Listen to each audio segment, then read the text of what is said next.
So first I'd like to thank my investigative team. I had 3 investigators within my unit working around the clock since last Friday, since we became aware of this series of incidents.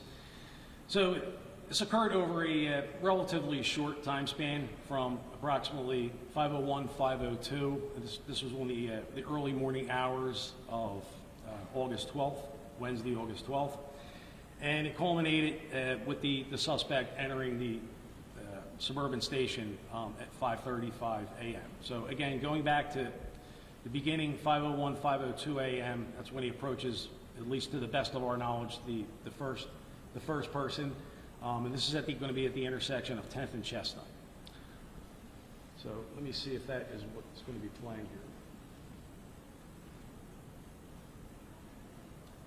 So I think it already played, but in this clip you could see the victim is absolutely terrified of Mr. Hughes, crouches down with his hands up in a pleading motion.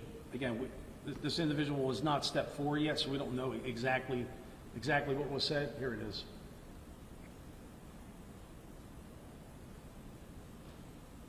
But it's readily apparent that this individual is certainly in fear of their life.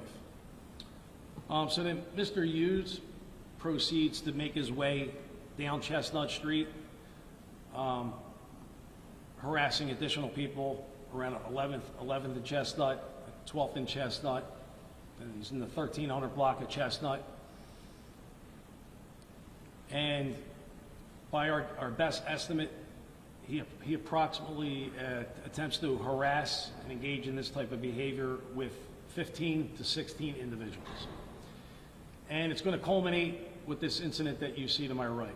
This is when he starts chasing after our complainant, who is attempting to spend her Wednesday morning jogging around City Hall. So when he's going after another male when he spots her right here. That's when he begins to follow her. And then ultimately he gets in front of her, makes that statement to her, "Are you ready to die?" She's startled. He repeats that phrase. She turns around, runs away from him, and in the process she severely injures one of her legs. And it's going to require extensive medical treatment, from what I understand, in order to treat the injuries that she sustained. After that incident, that's when he goes into Suburban Station. Again, at approximately 5:35 a.m., he goes down there. He's wearing his mask at that time. All right, that's what we were just looking at. That's where he went into a Dunkin' Donuts on the 1300 block of Chestnut Street. All right, there's Suburban Station. So again, you can see he's walking around with the mask, and eventually he's going to be spotted by 2 SEPTA police officers. They yell to him to remove his mask. He does remove his mask. You see, he's attempting to the best of his ability to conceal his identity. I think he's drinking a Red Bull, and he's pulling the mask up underneath that Chucky-style Halloween mask. He's got a black COVID-style mask underneath of that, which he never removes. So after the SEPTA police officer spot him, they tell him to take the mask off, and then he does his best to avoid them. But in the process, while before they spot him, he is running around attempting to engage other people and scare them down at Suburban Station as well.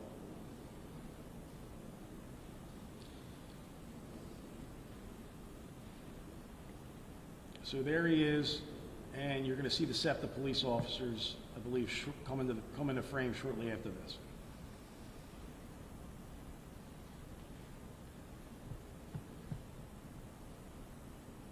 There we go. So, to make a long story short, the SEPTA police officers follow him around. Eventually, he does successfully evade them, makes it back up to the surface. From there, at the intersection of 15th and JFK Boulevard, he's able to get on the Route 33 bus. This is approximately 5:59 a.m. He then takes that the Route 33 bus up to the intersection of 23rd and Venango Street. And this is going to be right around the corner from an apartment complex that he lives in on the 2200 block of Venango. So there's pictures of him on the bus. Again, he had placed the Chucky-style mask into his backpack, and he's leisurely taking a bus ride back home.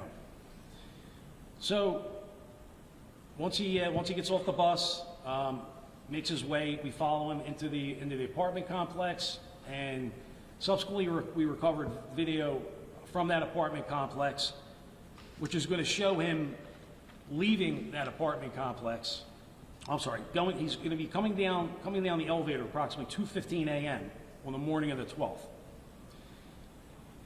This time he stops into a common area where we get good shots of him, and he is not wearing a mask. So this is one of the ways in which we were able to identify him. We have a total of 3 identifications. One was made by one of those SEPTA police officers. Grateful to him. The two other individuals, I'm not going to disclose who they were.